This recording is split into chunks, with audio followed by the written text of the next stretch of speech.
Hello, everybody. Welcome to our True Crime in Ancient Times College Week at the Getty Villa Museum. The villa houses the Getty's Antiquities Collection. We're all about ancient things 24/7, and this is our way to pay homage to ancient oddness and misbehavior. My name is Shelby Brown. I'm happy to be hosting this event. I wanted to let you know that it will be recorded and posted first on our true crime schedule page where you might have pushed a register button. You'll find a watch button, and then on our YouTube channel. And I ask that you please think about questions in the Q&A panel right away. Start putting them in as you have them, and we will get to them at the end. I'd like to introduce you to Emma. She is the reason that we, in part, agreed internally to do this program, because her book was such a perfect fit for it. A fatal thing happened on the way to the forum. Emma is going to have a bio put into the chat. We will chat out interesting things to you. But one of the things to know about her is that Wall Street Journal called her cheeky enthusiasm, very endearing. And that is true of the way she writes. She started as an academic. She got her doctorate in ancient history at Birmingham with a thesis, however, on marriage, sex, and death, which tells you a little bit about her vibe. And then after teaching history for a few years and academic writing, she gave up on that and decided it was more fun to write for people without the lens of academia getting in her way. So she's going to talk to us today about true crime and the way it affected Romans and how it compares with us today. And I will now hand you off to Emma. Hi, thank you so much. I'm going to also introduce my cat Livia, who has just jumped on my desk in order to bring shame upon my family by trying to show her butt to the world. But thank you so much for inviting me and for having me. Today I'm going to talk about true crime in the ancient world, and specifically how true crime is a really interesting lens to look at the ancient world and tell us different things about the kind of thing that we can know. Tell us different things about what we can learn about the culture of the ancient world, how they were different to us, and also teaches us a little something about what we can learn about ourselves. Before we start, it's necessary to talk a little bit about what true crime actually is, because true crime is not just the reporting of news, that's the news, or the reporting of crime in a dispassionate manner. What true crime is a very specific genre of media. It is a specific kind of media where non-fiction narratives are taken and sold to us as entertainment, where they are picked from the vast mass of crimes which occur in the world as being specifically interesting, as being specifically something which is worth telling as a story by itself, and which tells us something about the world we live in, or tells us something that about the values of the narrator that the narrator has put together. They are something which is specifically shaped in a way that is often very folkloric. So often when we are being told or consuming true crime stories, we are learning something about our own culture without really being taught about it. We're being taught what is weird, we're being taught what is abnormal, and therefore in the same way we're being taught what's normal and what kind of thing how people want us to behave. Which is why when we look at the kind of true crime narratives that are really big and significant in our world, we see ones which are primarily perpetrated by men, mostly white men, and which are sexually motivated, serial crimes. A sexually motivated serial crime is everybody's favorite kind of murderer. Ones which have loads and loads of victims, but more importantly, ideally, they are ones that have white female victims. The victimology of true crime is almost always a white middle-class female. And in large part, this is because those are the kind of victims we like the best. And those are the victims that we revere the best, as the ones who kind of least deserve to get hurt. anything with a white female middle class victim is likely to get 1,000 times more news coverage than any other kind of victim, any kind of male victim, any kind of victim of color. If that person who has been hurt is a sex worker or works in other kinds of undesirable or working class professions, then it's just not very interesting because of the largely folkloric nature, whereby Ted Bundy is our big bad wolf and Little Red Riding Hood is our kind of white blonde or long-haired girl, and then the police are our handsome huntsman coming out of the woods in order to save us. With that in mind, it is useful to look at the ancient world through that lens. Who are their big bad monsters? Who are their handsome huntsmen who are coming to save them and then marry them? And more importantly, who are the victims that they value the most? Who are the Little Red Riding Hoods or the Snow Whites that they want to protect and keep safe, and where any harm that is made to them is worthy of immediately becoming a newsworthy event. It's a bit harder to study true crime in the ancient world because, disappointingly, they did not have a true crime genre in and of itself. What they do have, though, is lots and lots of moralizing sources, which is super useful. They are really big on telling you that they're writing something so that you learn morally how to behave well. In particular, they do this during the early imperial period, which is the period that most of the sources that I've chosen for this talk are coming from. They're largely from the 1st century CE and the first kind of 12 emperors or so. That kind of classic time of Rome. If you think about Rome, you're thinking about this time. And I've chosen a few very specifically. Tacitus is a really big one. He wrote a lot of histories where he claims in kind of page 1 that he's writing a dispassionate history. And then by page 3, it's very clear that he's not writing any kind of dispassionate history. And by page 5, he's telling you that actually he's writing a moral history, and he wants you to know what is good and what is bad. And that's super useful for my purposes. The second is Valerius Maximus, who was writing under the Emperor Tiberius, and he wrote a thing called the Memorable Words and Deeds, which is a terrible name for a book, which again was literally put together as a moral handbook for the emperor, which is a bold move. To put together a book for the emperor to tell him how to behave, but it was a moral guide of kind of, here is really good behavior and here is really bad behavior, and this is what we want you to learn from it. And then also a few other texts such as Livy, who wrote a history of Rome for his specific time, which was recasting the whole history of Rome in such a way that it was appropriate for his time. I've not looked at any legal texts, no court texts, no Cicero, nothing. There's a whole genre of legal fiction in the Roman world, which I've not looked at because that is not moralizing, that is teaching law. And lawyers are not interesting, frankly, not as good as moral texts anyway. So with that in mind, the most important kind of victim that we see, the only victim really that we see in any kind of moralizing true crime sort of text in the ancient world, is Roman senators and their families. Ideally, though, the senator themselves. So it is the most high-ranking and powerful and rich men in the Roman Empire. And any crime which hurts them is implicitly a overturning of the hierarchy of Rome. And Romans are obsessed with hierarchy. There is nothing that they do in their time which is not hierarchical in some way. Everything from the clothes they wear to the way that they do their hair is a demonstration of where they sit in a very rigid hierarchy of Roman society. The hierarchy, for those of you who do not know Roman culture, is this, whereby the emperor is literally on the top, but in theory he is not.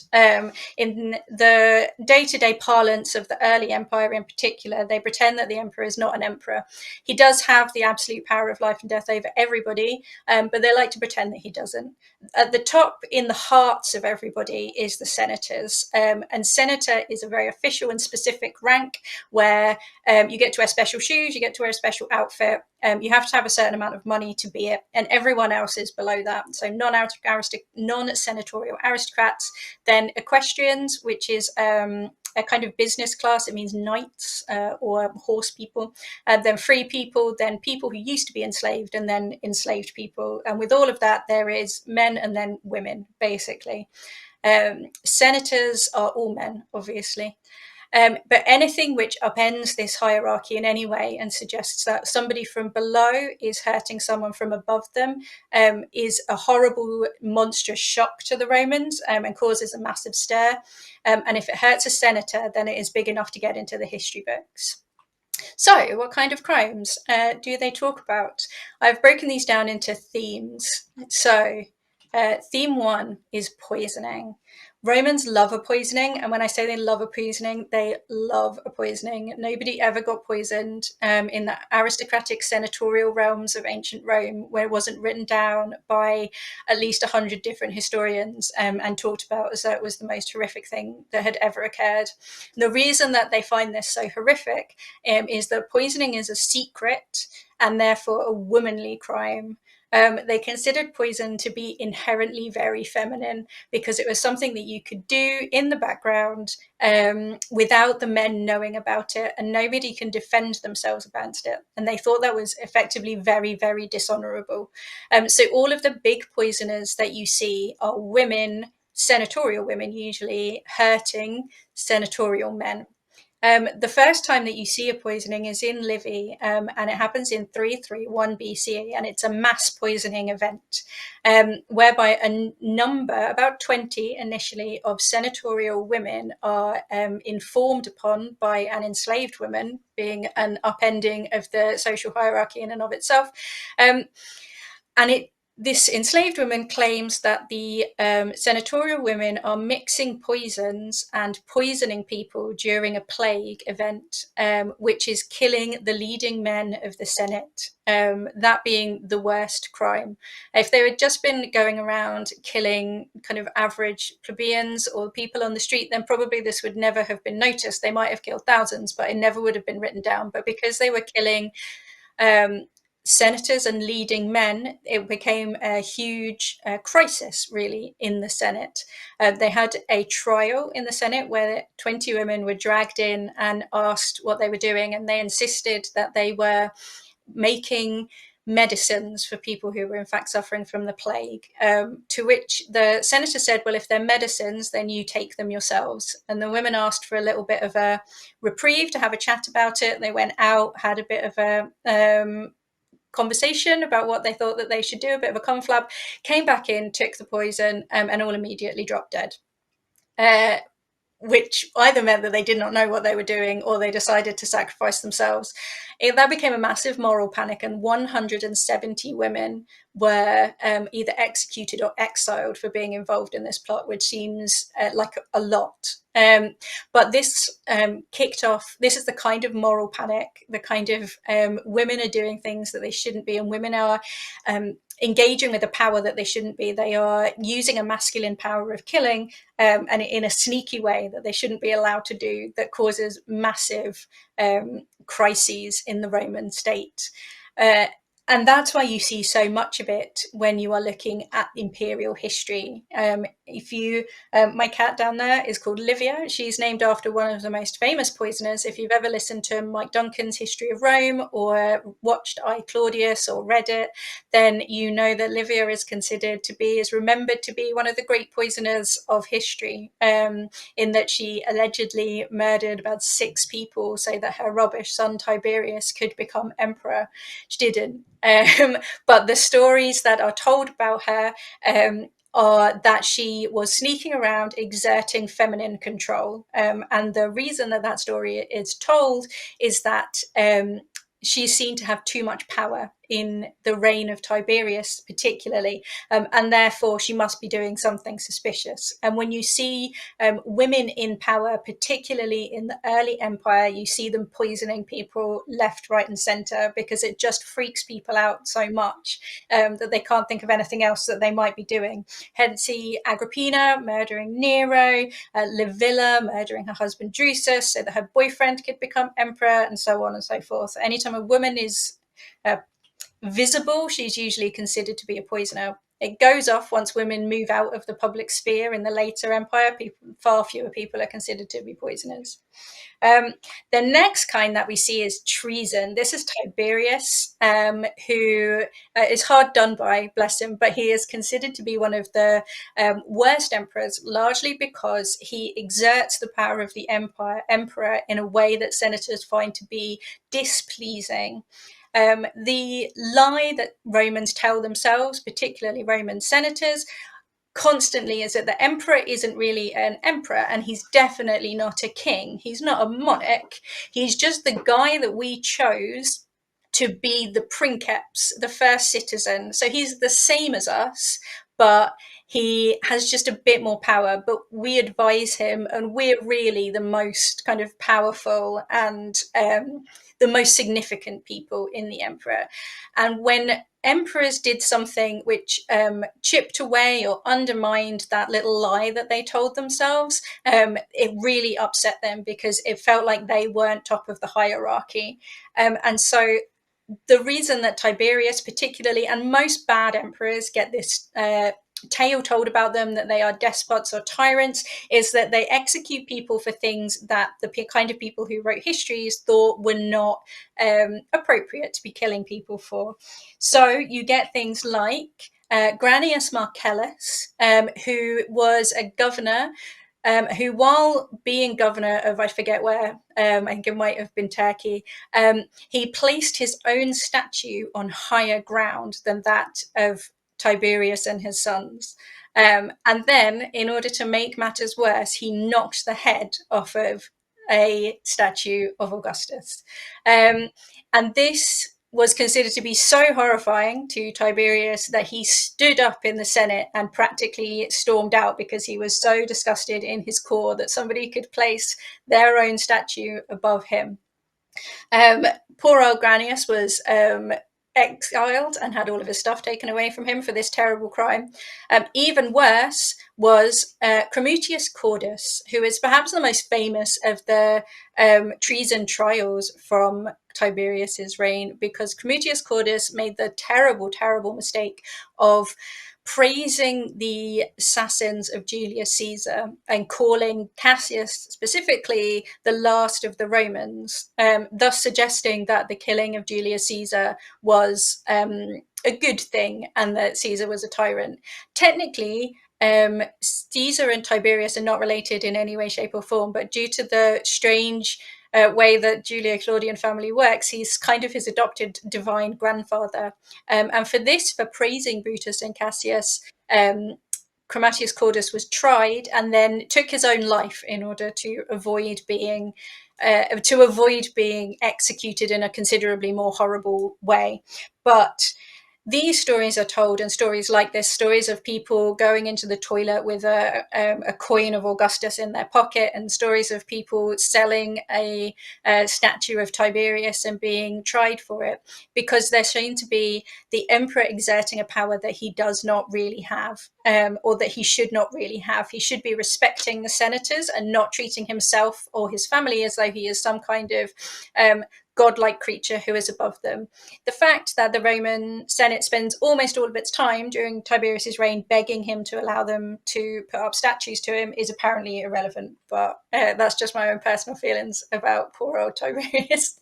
The next kind of crime that you get is stories of some kind of trickery or something which upends the trust that Romans have in the legal process, which Roman senators in particular, but Roman men in general, consider themselves to be defined largely by how good their legal process was. The court system of the Romans and their systems of contracts and oaths were incredibly important to the Roman sense of self. And so anytime somebody tries to mess with that, anytime someone tries to manipulate it, they get very, very upset.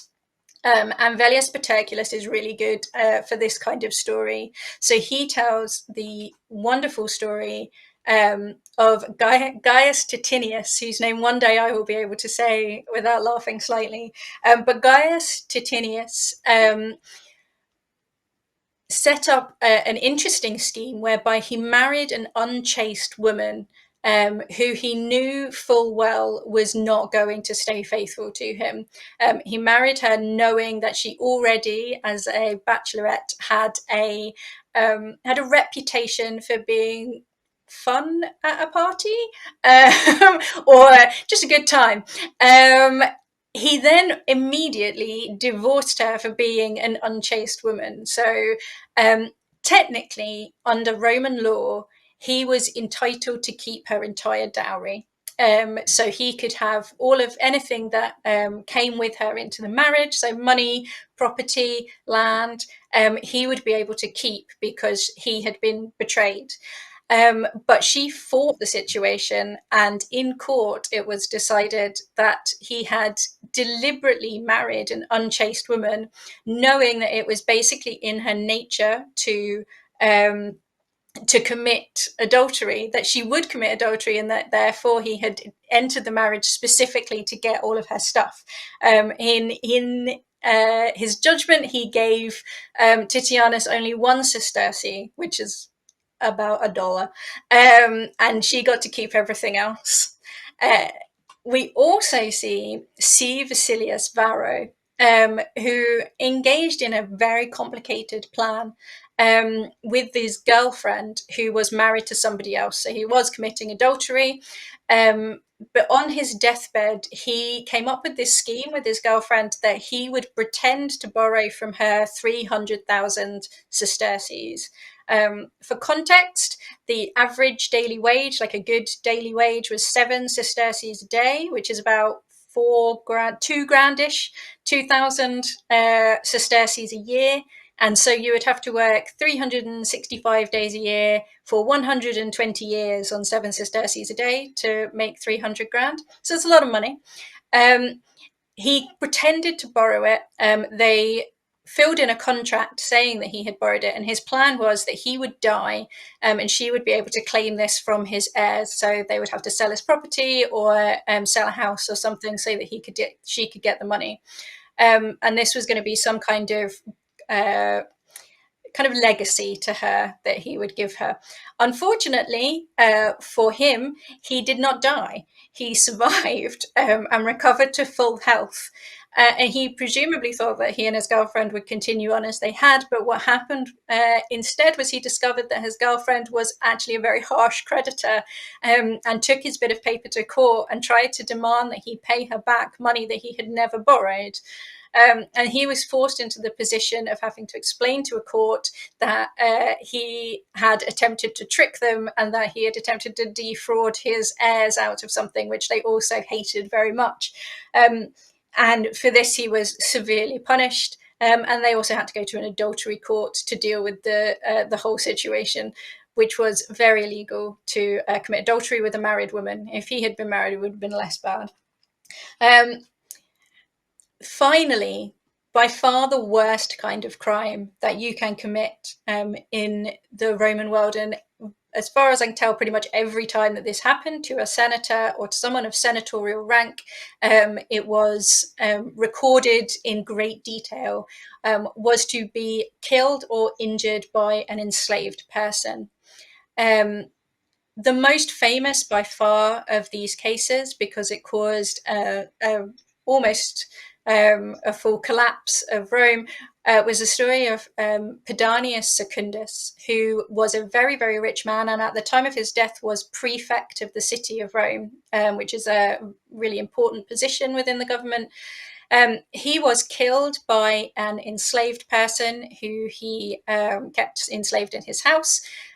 Either, Tacitus tells us, because he had promised the enslaved person his freedom and then rescinded that promise, or because the enslaved man, who is not named anywhere at all, unfortunately, was in love with an enslaved boy that Pedanius kept as a sex slave, and he could no longer deal really with the situation, and so he killed him to protect his lover.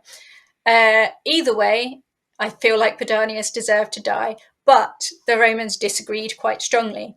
And the Roman law at the time, it wasn't a very old law, although they refer to it as though it was that if a free person was murdered by his own enslaved people, then he, as retribution, every single enslaved person within that household would be executed. And the aim was very clearly to be a very, very, very harsh punishment in order to prevent people from acting.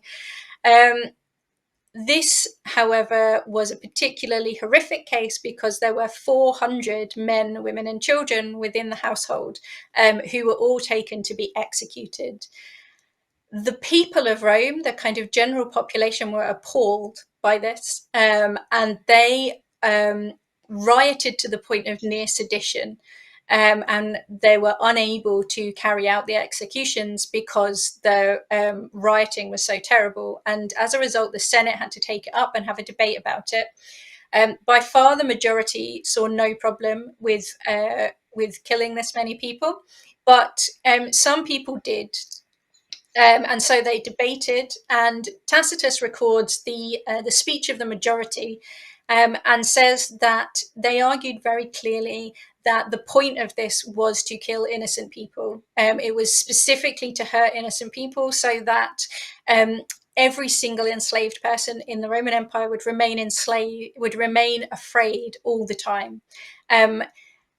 Because the people that he is talking to are senators and very, very rich men who go home to be surrounded by hundreds of enslaved people who they treat as property.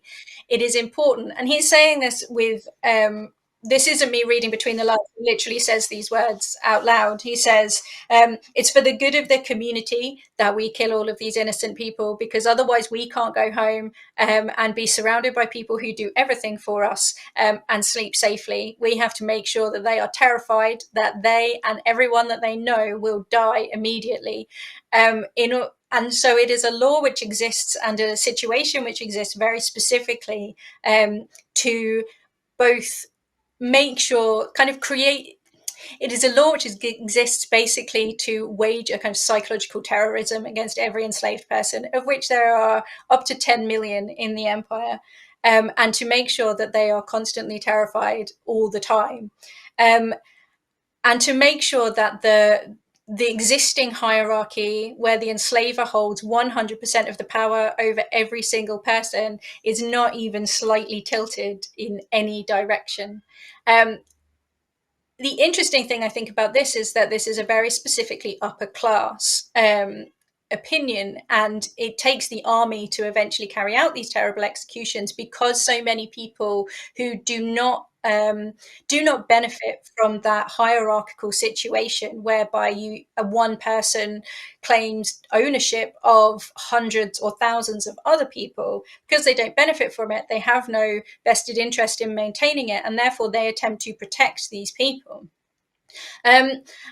And that shows, I think, the very specific lens of true crime narratives that we get from the narrative sources. And if we were to ask people in ancient Rome what kind of crimes they thought were happening all the time and were important, you would find completely different stories. When we look at kind of quote unquote real crime, when we look at things like curse tablets, which are amazing, papyri from Egypt, where people are writing to local governors, to local politicians to ask for help, from graffiti, where people are giving rewards for missing stuff, and from epitaphs and any kinds of inscriptions, what you see is very much what you see in the modern world today.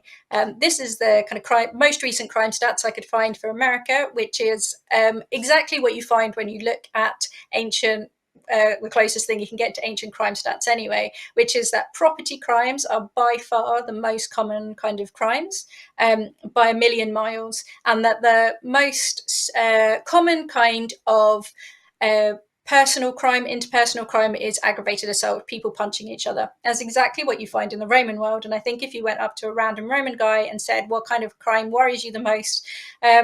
they would probably say people stealing my nice pot and people punching me in the face, unless they were a senator, in which case they would say enslaved people stabbing me and being poisoned by my wife, because they engage with the kind of literature. Um, so what does that tell us? First, there's a lot missing from the narrative sources that are told about what kind of crimes are important. When you are looking at moralizing texts and worrying about important crimes or socially important crimes or crimes which tell you something or are worth recording in a narrative document to be sold, then a lot of people are missing. Most notably, women are completely missing. I could probably write a whole book and I could probably count on one hand the amount of female victims in narrative sources. Enslaved people, and basically anyone outside of the senatorial sphere. You might occasionally get an equestrian, but it would have to be an important one. And so an entire world of domesticity specifically is completely missing from the stories that are told by Romans about crime. And what can we learn? Largely, we can learn that the most important thing about Roman true crime sources, when we look at Rome through a true crime lens, the thing that they are most interested in is maintaining their hierarchies. And in telling stories which show what happens when somebody tries to upend the hierarchy, or which attempt to shock their readers into being horrified that their hierarchy has been upended. They are very interested in maintaining the status quo, whereby senatorial men of high rank, and whereby the higher the rank you get means the more important you are. The thing that is important about Roman people, here's Livia again, the thing that's important about Roman people in their true crime stories is not their individuality or themselves, but it is their dignitas, their honor, the things that they have achieved, so their rank as a general rule, and also their reputation as an important person within the city. When Pedanius Secundus's story is being debated in the Senate, the senators say, what rank will protect us if being city prefect did not protect Pedanius? And what they mean is that it should have protected them, and that people who hurt people who are of rank should be punished much more severely than people who hurt people who aren't. And from that, you get a whole and specific version of Roman culture, which is a very small and a very limited version, but one which is fascinating and completely and constantly fun to look at, I think. And that is everything. Thank you so much for listening to my extremely speedy run through Roman history and Roman crime. Thank you. Thank you, Emma. Thank you very much. We have some questions, and in honor of Fabulous. your kitty, I'm going to start with a question about Livia. Somebody asks whether, I don't know if you've seen the show about her. Oh, yeah.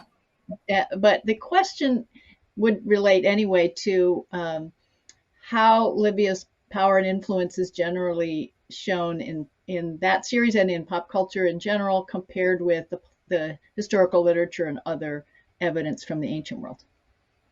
So the evidence for her in pop culture, she is always now the kind of I Claudius version of her, which is as this scheming matriarch from hell, who is going to let nothing stand in the way of her son being emperor. In the ancient sources, that's Tacitus's version of her, and he never even really says it outright.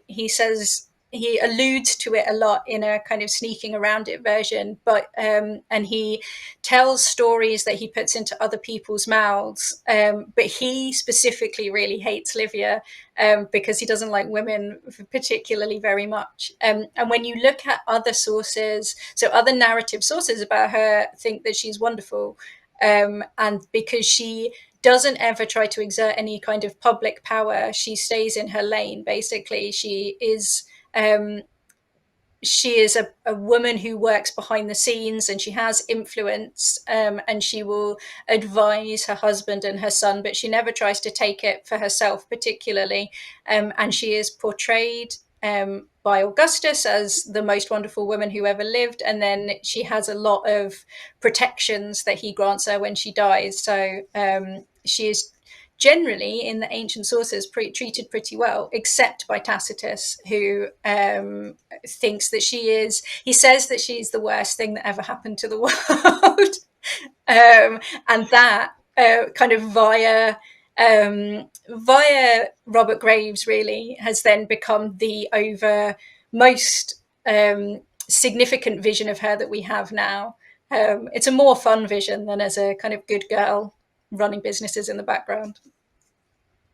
We have a question about how crime in the provinces was addressed by Roman courts, and how the crimes you describe played out in remoter areas, and how local law or traditions applied, and did they? When the Romans arrived somewhere, they brought Roman law with them, and that was what they considered to be kind of one of their finest achievements. And the Romans love law. So as soon as they took over a place properly, where they were sending out governors or proconsuls to govern a place, then there was Roman law all the way down. You don't see a lot of crimes happening in the provinces because the kind of people who wrote narrative sources were not particularly interested in the provinces, unless it was the governor or the proconsul being injured, which rarely happens. One gets murdered in Spain at one point, but the way that it would generally play out was that once a governor was there, he was the law, and everything would come to him and he would administrate it. And so one of the interesting things that you get in all of the papyri is local people, kind of small business people, writing to their local Roman representative and saying, I need you to deal with this person who came into my house. There's a really great one with a guy who's just sitting in his house and a woman walks past and she has some kind of problem with him. So she just bursts into his house and starts shouting abuse at him.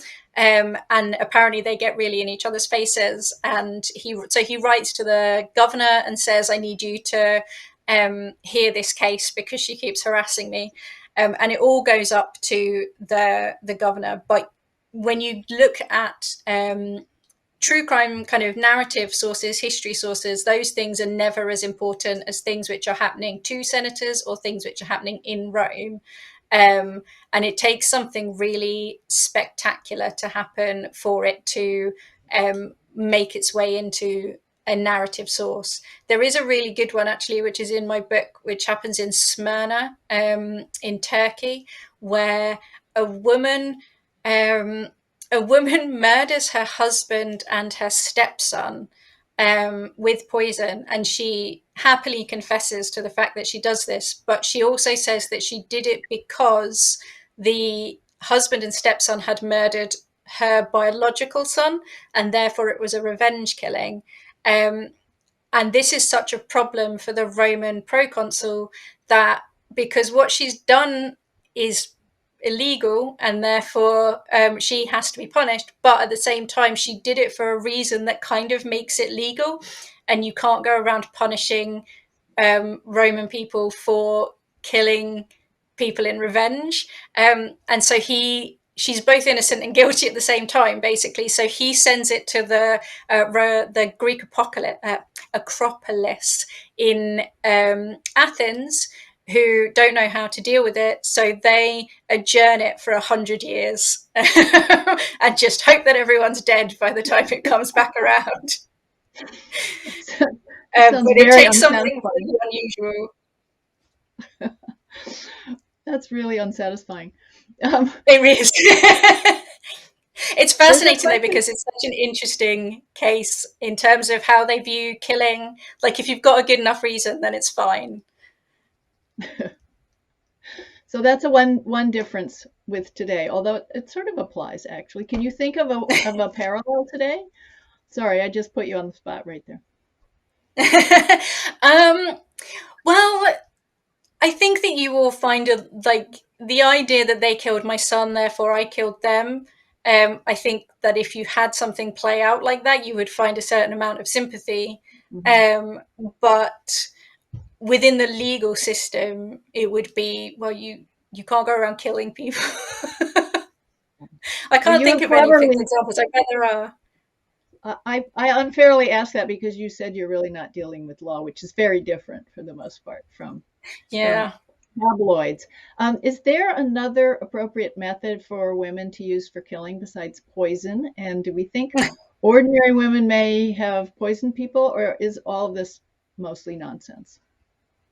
I suspect that ordinary people did poison people. I think it's one of those things where there is a kind of cultural narrative into which female poisoners fit. Like Romans have this thing that women are poisoners, and therefore, whenever there is a high-profile female poisoner, like there's a whole bunch in Tacitus, then it becomes a really fun story to tell because it fits into this existing narrative. It is a kind of story come true.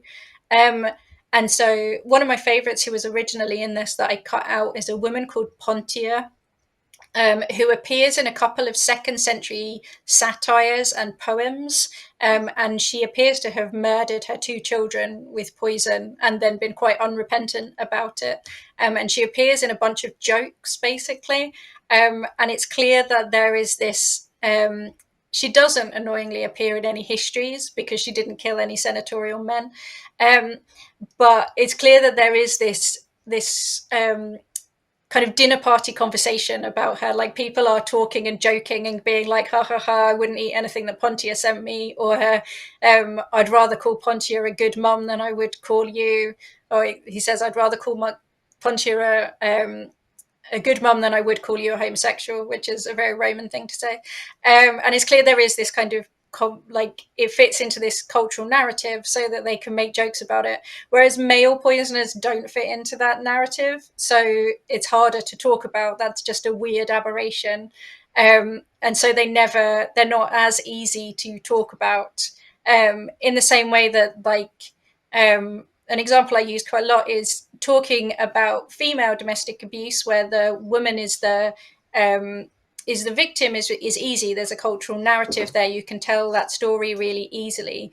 But when you tell stories about male victims of domestic abuse, that's a much harder story to tell. And so you don't see that in soap operas and dramas and novels anywhere near as often as you see the other way around, even though it definitely occurs. Um, and so it is overrepresented because it's already something that they want to be talking about, basically. We have a couple of questions that touch on serial crime. Ah, Are there yes. any parallels with serial crime today? And um, we have an interesting question about if an ancient Roman senator read a true crime book about a killer like Ted Bundy, what would he think that wasn't so bad? And are there sources about how men in power committing crimes against women were perceived in ancient Rome? um, Men in power committing crimes against women. The thing with the ancient world that really skews things like serial crimes and crimes against women is that slavery exists, and every single one of them has access to innumerable numbers of people who are not considered by law to be people, who are considered to be objects. And they can and do kill them with impunity. They can kill them for no reason for most of Roman history. And then gradually throughout the imperial period, um, there are measures introduced to try to control the amount of the frequency with which people are killing enslaved people without any reason at all and without any oversight. And that is considered to be not just not murder, but just not even particularly exciting. Again, it takes something really, really drastic to occur for an enslaved person being hurt to appear in any source at all. So there is a very famous one. which involves a kind of a very rich and brash guy, a kind of the kind of guy who would have gold toilets, who is friends with the Emperor Augustus, and he invites Augustus around for dinner and has all of his best tableware out, all of his crystal tableware, and an enslaved guy who is serving them drops one of the cups and breaks it. And he sends the enslaved man off to be executed, but the enslaved guy throws himself at Augustus's feet and say, please don't let him kill me, please. He's going to throw me to the lampreys. And it turns out that this guy has a pond full of sea lampreys, which are enormous monster creatures, like giant eels that have just a big mouth full of teeth, that are genuinely horrifying, that he is throwing enslaved people to, and then watching as these poor people who do nothing more than drop a glass are being basically rasped to death by giant eels. And Augustus stops it and says, that's terrible. But the only thing that he does in response is have all of his tableware smashed. So he's not punished for it or any way. That's just considered to be a bit gauche. Like, being violent towards enslaved people is considered to be mildly embarrassing, but it's not something that would ever. He could have killed thousands, hundreds of enslaved people. He could be doing anything he wanted in his house, but no one is ever going to do anything about it because these people are not considered in any way to be people. And that means we don't really have any serial crimes or sexually motivated crimes, particularly because there is this almost unending pool of people that can be harmed by anyone who is inclined in that direction.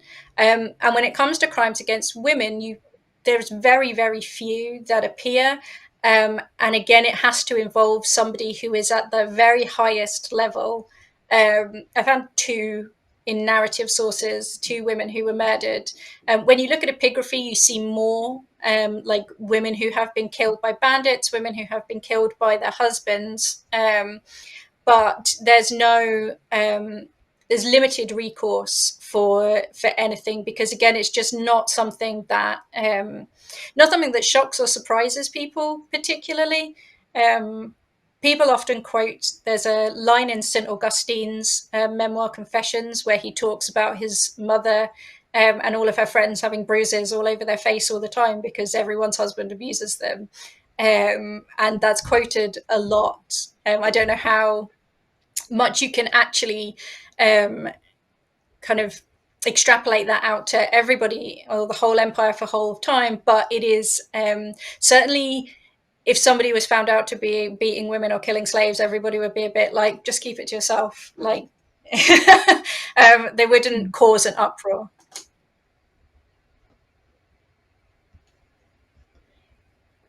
Well, that has some resonance today still, unfortunately. But there's another question that relates to that about, is there a parallel with someone high up actually getting in some way punished, being in some ways sort of let go, There even though is. that's not exactly how it would work for some kind There of are a horrible. couple. There's one case which is a very murky case because it's kind of unclear, but a guy throws his wife out of a window during the reign of Tiberius. She's called Apronia.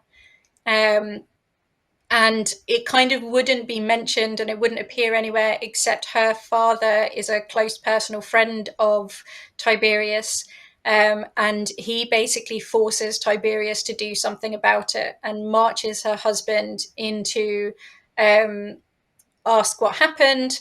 And then the husband is unable to really give an answer. So Tiberius does one thing that I think is unique in Roman history, which is that he goes and does a crime scene investigation and goes to look at the bedroom from which her husband is saying that she fell while he was asleep. And it's so unexpected that anyone will do a crime scene investigation of any kind that no one has cleaned up from the night before and no one has tried to cover up what happened. And so they they see evidence of force which has been entailed, like she clearly didn't go out of that window of her own volition, and he is then tried, and he takes his own life in order to avoid going to a trial.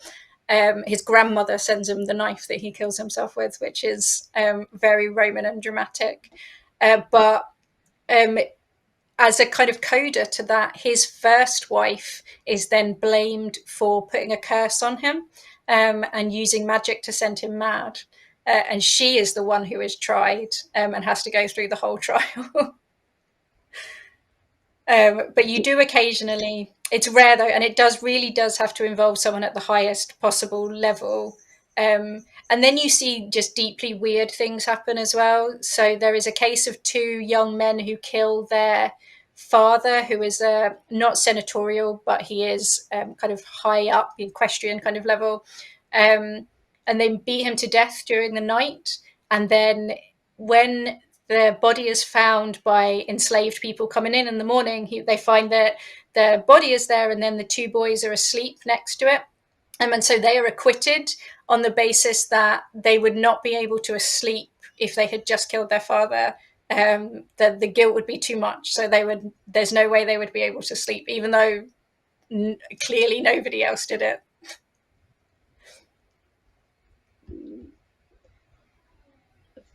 Some of your answers just make me speechless for a moment. Sorry.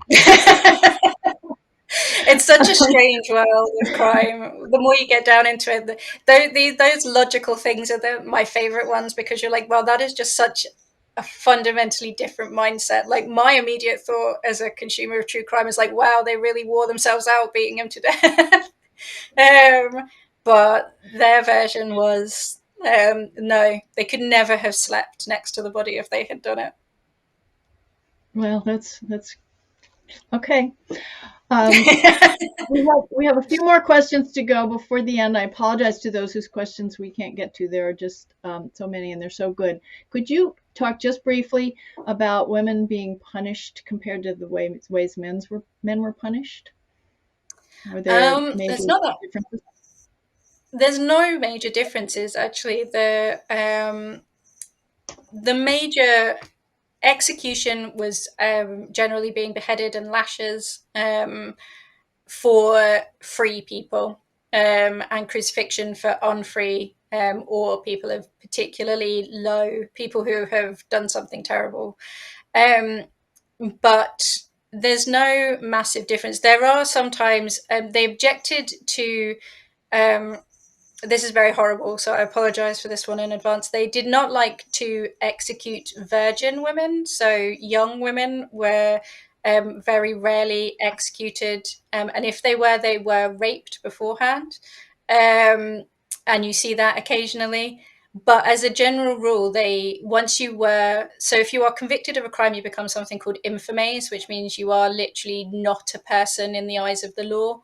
And at that point, you become treated in pretty much the exact same way. You are beheaded, you are exiled, and removed from the city, or you are, thrown to the beasts or thrown to the executioners in some way. And when you read most of the stories about executions and trials, come actually from early Christian sources. So a lot of the martyrs, early Christian martyrs, and it's clear from them that men and women were all tried, executed, and punished at the same time in the same way. So they did not, apart from young unmarried or women who had never been married, was the only exception.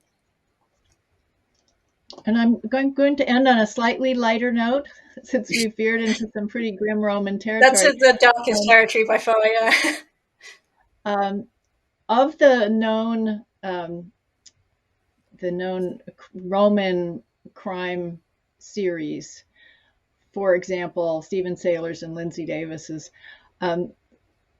do you have a interest yourself in historical fiction, and do you have a favorite? And how do you think, in general, without necessarily naming anybody, that the research behind the historical fiction on Roman crime is actually well done, and you would recommend it? I do really like the Lindsay Davis ones, I have to say. They are, I just think they're really fun. I have to suspend disbelief a lot because the idea of a Roman private eye is very funny to me. But I do really enjoy reading them. And she's really good at research. Sorry, I'm going to cough. She does great research, and she's like, she wrote a really good book about Vespasian's concubine, which I think is called Domina, that I really recommend as well, which doesn't have any crime in it. But I like the way that her characters are clearly not working in any kind of police service because there isn't one. And when they're investigating for a private citizen, or the emperor, and doing something that is extrajudicial, which I enjoy. And I like that he travels around the empire as well, because I think so many Roman sources act like nobody travelled around the empire very much when clearly they were. So yeah, I will always recommend Lindsay Davis. I've not read Stephen Saylor, largely because I always put him in the military fiction box, although possibly he's not. And I can't stand reading about battles. But no, I do really like Lindsay Davis. I think she's great. You probably have enough gruesomeness looking at crime. You don't need military too. Our Yeah, last I just can't stand a question, battle, to be honest. our last question is going to be about, and it's not fair. I should have primed you with something like this beforehand. But do you have a famous unsolved, or even not famous unsolved crime that you are Ooh. still thinking over and wishing you could get the answer to? Tons. I really like true crime. So this kind of came about largely because this book came about on the day that the Golden State Killer was arrested. So that I do like. I tell you, there's one which is an Australian one, and they're called the Beaumont Children, which is three children who disappeared in the 1960s. And if that ever got solved, that's the one that I would really like. Which is a And really is there a niche Roman one. one? Is there a Roman one? I tell you, if there's a Roman one, it would be Apronia is really interesting because there's this whole theory that Claudius's wife, who's called Ergolanilla, was involved because she's the sister of the guy who killed her, and there's this whole potential thing with a child scandal that like it's all disparate sources that all might be about the same thing. But if there was a Roman one, it would be Apronia. Like, what was that? Why was she murdered? Why did her husband throw her out the window? Because it seems like there was some kind of conspiracy there that I'd love to know more about. Thank you. Thank you for that. Everybody, I'm sorry that we have to leave you. This program was recorded, and you will find it on our YouTube channel later and on our true crime webpage soon. And I would like to remind you also that Emma's book, which you see on the screen, is a prize for winning at trivia. So you could sign up for trivia for 5 nights this week, and you should. And so thank you all very much for coming. I hope we see you for more programs this week. Emma, thank you for joining us. And Thank goodbye, you. everybody. See you later.